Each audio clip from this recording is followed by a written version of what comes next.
After decades of shaping the world's most iconic tabletop role-playing game, Chris Perkins and Jeremy Crawford have stepped away from Dungeons & Dragons.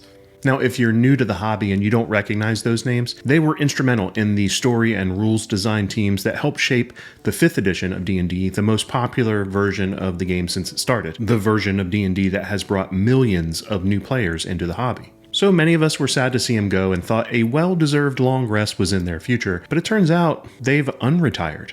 And now they've joined a new adventuring party, one led by the creators of Critical Role. And their next big campaign? Daggerheart. Welcome to Geek Philosophy, where we love geeky wisdom. If you're new to the channel, I'm Brian. Now, I usually don't get into too much of the industry news on the channel, but today I wanted to focus on something that's making waves in the tabletop role-playing game community. Not only because 2 legendary designers have moved on, but because the company that they've joined is already inspiring a different kind of play experience. So let's explore what this means for D&D and Daggerheart, and what we may think about running games at our own tables. Now, Chris Perkins spent nearly 30 years shaping the narrative voice of D&D. He worked on adventures like Curse of Strahd, and even the Acquisitions Incorporated sessions were really inspired by him stepping in to help them run their games. And he was a key voice behind the Dungeon Master's Guide. Jeremy Crawford has led the rules design team. He co-led the Player's Handbook and served as the game director for the 2024 edition of D&D. So they both helped define a way a generation of players experience tabletop role-playing games. And now they've joined Darrington Press, the publishing team behind Critical Role's new game, Daggerheart. Darrington Press is building an ecosystem. And they've released a gaming license that lets creators publish their own compatible adventures and expansions and tools under a clear, open set of terms. And they even offer an official Daggerheart compatible badge, so it's easy to signal when your content is designed to fit the system. It's a strong move toward creative empowerment, and it's one of those reasons that the launch is turning heads, because it's not a small shift. It represents a new direction in how tabletop role-playing games might be designed and supported in the years ahead. And this isn't the only company doing that, by the way. It's just maybe the one making the most waves at the moment. Other creators and other systems have an open gaming license for people to use.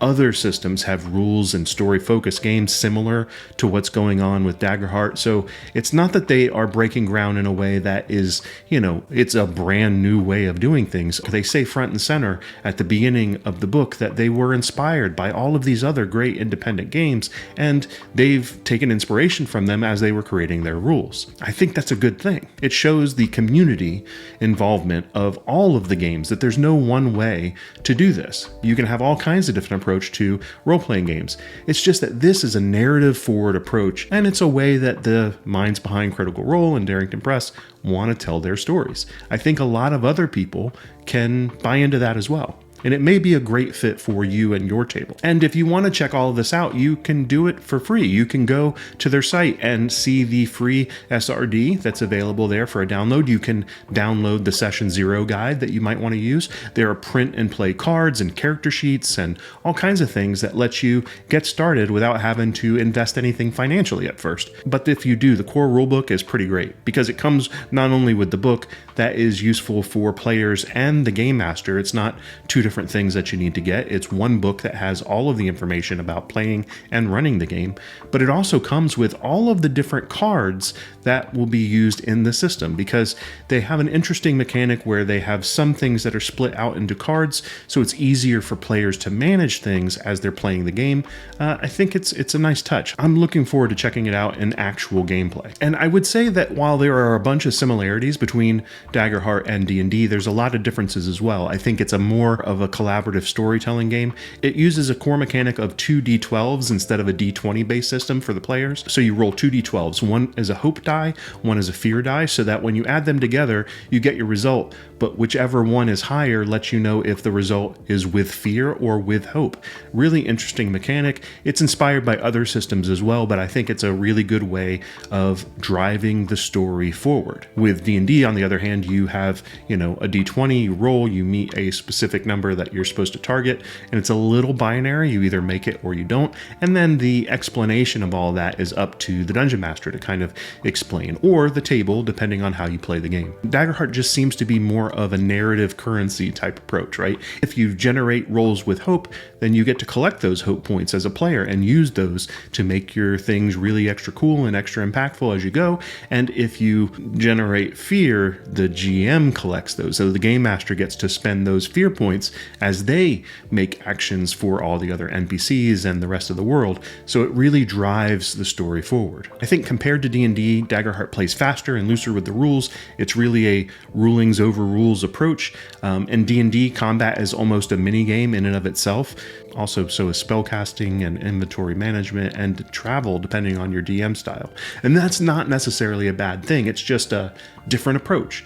And I think there's more variability with a D&D game depending on your table and how you'd like to play it. But it's also the result of D&D evolving over decades and still keeping a lot of the same parts it started with. It's kind of like having a new version of software that still has the legacy code running underneath. That's not to say D&D can't be story first just as much as a Daggerheart campaign. In fact, that's how I run my 5e campaigns. But that style of play depends a lot on the DM and the group. So the system gives you the option to play that way, but it doesn't always point you there directly. Daggerheart was built with that direction in mind from the beginning. So instead of experience point tables and strict spell list, it uses narrative milestones and customizable domain cards that you can use for your characters. It's designed to be beginner friendly, but I don't think it's rules light. There are still a good amount of rules packed into this system. It just invites collaboration and improvisation in a way that I think fits better into a story-driven system. And it reminds us all that there's no one right way to play.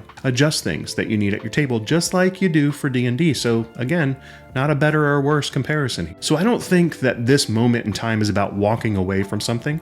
It's about walking towards something else.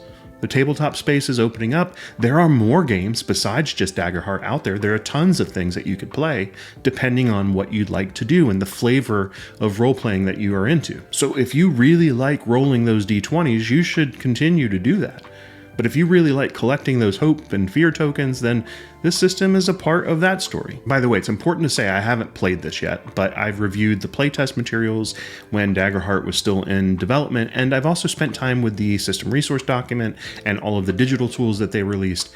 And I just received my physical pre-order copy of the game today, and I'm excited to dive in even deeper. And reading through what I've got so far, I actually don't think it would be difficult to convert an existing ongoing D&D campaign to Daggerheart. You could transfer your characters into this new system and keep the story going if you want to play in this new method. It won't be a one-for-one, but I think there's enough flexibility in the system to adapt characters and the adventures to fit into this style. That said, I still need to confirm it and run it myself, so let's see how it actually feels in play. I've got an upcoming video comparing D&D and Daggerheart in more detail, including the mechanics and the flow and the character building options, so make sure you subscribe and turn on the notifications so you don't miss out on anything. You can also sign up for our Geek Philosophy monthly newsletter and get a free campaign planning guide. I think it'll work for both D&D and for Daggerheart. The link's in the description below. All right, thanks for watching, and remember, there's no one right way to play. Cheers.